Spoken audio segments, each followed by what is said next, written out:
Uh, if one is to dwell on more details, I think we as a company started off doing only commercial brokerage, and that really was the fulcrum or the only part of the business that we were involved with.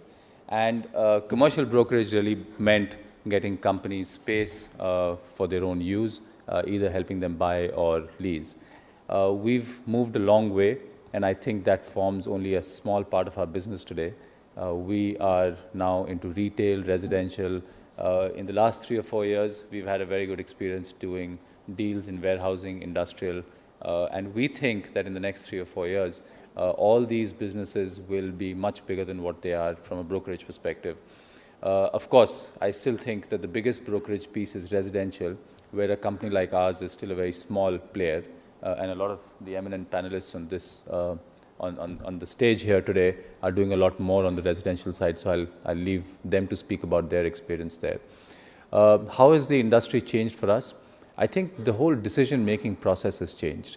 Earlier, our audience within a company used to be generally someone from the administration or the HR department. There was no such thing as no such thing as real estate professionals within companies. That just didn't exist.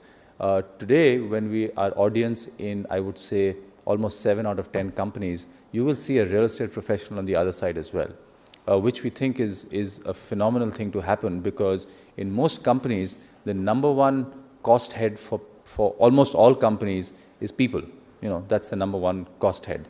And for that cost head, all companies are very evolved with HR. HR has big departments. There are a lot of people sitting in HR, helping hire people, recruit, train, etc. And the second largest cost head for many companies is real estate. And if you see how much attention they pay to that cost head, it's minimal. And therefore, instead of having people whose training by having worked on a particular job has traditionally been HR or administration, we now have real estate professionals. So a lot of my ex-colleagues, people who worked for a firm like ours, are today working in companies like American Express, Cisco, Bank of America, Citibank, etc.,